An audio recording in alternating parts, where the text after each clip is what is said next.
Pernah kepikiran nggak sih soal perintah terakhir yang Yesus kasih ke murid-muridnya? Itu bukan sekedar kata-kata perpisahan biasa loh, tapi itu adalah sebuah cetak biru, sebuah blueprint untuk misi yang bakal mengubah dunia. Nah, kali ini kita bakal bedah strateginya, berdasarkan analisa keren dari pendeta John Dana. Nah, ini dia. Tepat sebelum naik ke surga, Yesus meninggalkan pesan ini. Ini bukan cuma perintah, tapi ini adalah mission statement yang jadi fondasi gerakan global yang dampaknya masih kita rasakan sampai sekarang. Kalau dipikir-pikir, harusnya mereka udah siap banget dong ya. Kan mereka udah 40 hari belajar langsung dari Kristus yang bangkit. Tapi ternyata nggak gitu. Justru ada fakta yang cukup mengejutkan. Mereka itu masih salah paham banget, sama sekali belum siap. Oke, jadi hambatannya apa sih? Nah, yang pertama, dan ini mungkin yang paling besar masalahnya, itu soal fokus. Arah pandang mereka tuh salah total. Prioritasnya meleset jauh banget. Coba deh dengerin pertanyaan pertama yang mereka lontarkan. Ini langsung ngebuka semua kartu mereka.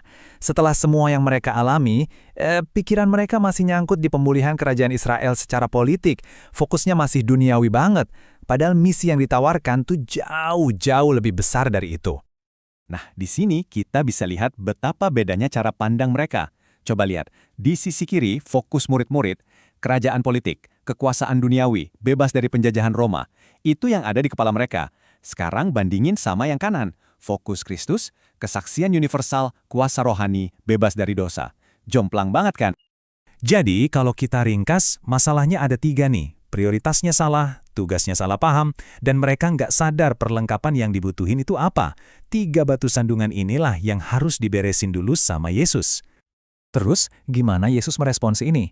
Nah, ini nih bagian yang jenius banget. Dia nggak kejebak buat ngejawab pertanyaan mereka yang salah fokus itu. Justru sebaliknya, dia langsung ibaratnya belok, mengalihkan obrolan buat ngasih solusi yang sebenarnya mereka butuhin. Jawabannya itu intinya begini. Udah, lupain soal kapan ya, itu bukan urusan kalian. Mending fokus ke gimananya. Dan ternyata, gimananya ini melibatkan sebuah kekuatan yang benar-benar baru. Sumber tenaga yang bakal jadi kunci dari semuanya. Dan kuasa itu adalah Roh Kudus. Nah, ini penting banget buat kita pahami ya. Ini bukan sekedar bantuan tambahan atau bonus. Roh Kudus ini adalah perlengkapan wajib, syarat mutlak.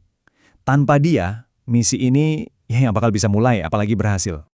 Tapi gini, nerima kuasa ini ternyata bukan cuma diem nungguin paket datang. Nggak bisa pasif gitu aja.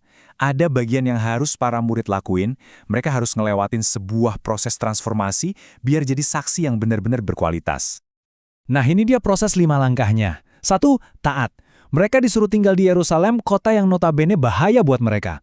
2. Menanti. Sabar nungguin janji Bapa. 3. Dibaptis Roh. Ini momen krusialnya, saat mereka menerima kuasa ilahi itu. 4. Barulah mereka bisa menjadi saksi. Ini proses yang aktif ya, bukan cuma status. Dan terakhir, 5. Mereka siap buat menjangkau. Memulai misi yang cakupannya terus meluas. Bayangin, dari pengikut yang bingung, jadi saksi yang penuh kuasa. Oke, sekarang kita fokus ke langkah kelima ya, menjangkau. Nah, di bagian ini nih, banyak banget orang yang suka salah paham.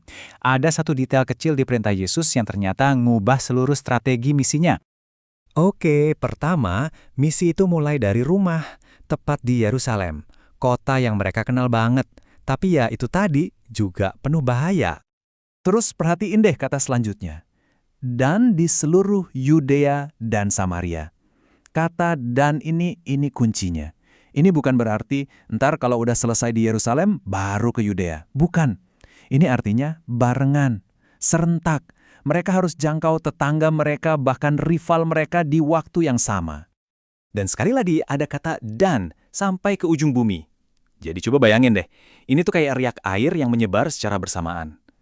Misinya jalan di 3 level sekaligus, lokal, regional, dan global. Untuk zaman itu, ini strategi yang benar-benar radikal loh.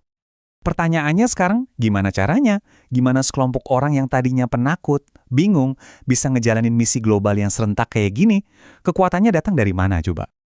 Semua rencana yang luar biasa ini, proses 5 langkah tadi, penjangkauan yang serentak, semuanya itu mustahil. Mustahil, kecuali karena satu hal. Semuanya bergantung sama satu kunci utama yang Yesus kasih. Dan kita balik lagi ke jantung dari semuanya. Tetapi kamu akan menerima kuasa kalau Roh Kudus turun ke atas kamu. Nah, ini dia kunci utamanya. Inilah sumber tenaganya. Inilah yang bikin semua yang tadinya mustahil jadi mungkin.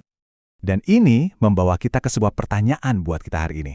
Misi ini kan dikasih 2000 tahun lalu, dan masih jalan terus sampai sekarang.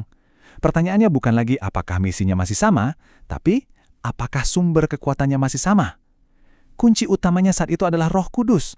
Apa kunci itu masih sama buat kita sekarang? Nah, itu pertanyaan buat kita renungin bareng-bareng.